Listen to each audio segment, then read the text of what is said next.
শ্ৰদ্ধা ৰাইজ, অহা 15 তাৰিখে মই লণ্ডনলৈ যাম এদিনৰ বাবে।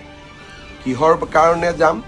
কেইটামান দিন আগতে আপোনালোকৰ মনত আছে মই মহাপুৰুষ শ্ৰীমন্ত শংকৰদেৱে নিৰ্মাণ কৰা বৃন্দাবনী বস্ত্ৰখন অসমলৈ অনাৰ প্ৰয়াস আৰু প্ৰচেষ্টাৰ বিষয়ে আপোনালোকক অৱগত কৰিছিলোঁ। এতিয়া লণ্ডনৰ মিউজিয়াম আৰু অসম চৰকাৰৰ মাজত এখন চুক্তিত স্বাক্ষৰ হ'ব।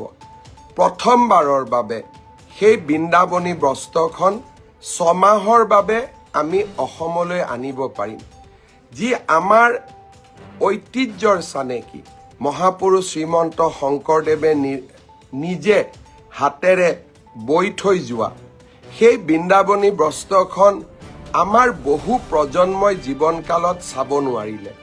মোৰ বহু দিনৰ পৰা আশা আছিলে যে বৃন্দাবনী বস্ত্ৰখন অসমলৈ এদিনৰ কাৰণে হ'লেও আনিব লাগিব।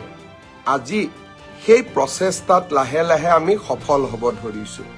লণ্ডনলৈ গৈ মই লণ্ডনৰ মিউজিয়ামৰ লগত আলোচনা কৰিম কাপোৰখন অসমত ৰাখিবৰ বাবে কেনেধৰণৰ আমি মিউজিয়াম বনাব লাগিব, কেতিয়া কাপোৰখন বা বস্ত্ৰখন বৃন্দাবনী বস্ত্ৰখন যি আমাৰ বাবে আধ্যাত্মিক সাধনাৰ প্ৰতীক, তাক আমি কেনেকৈ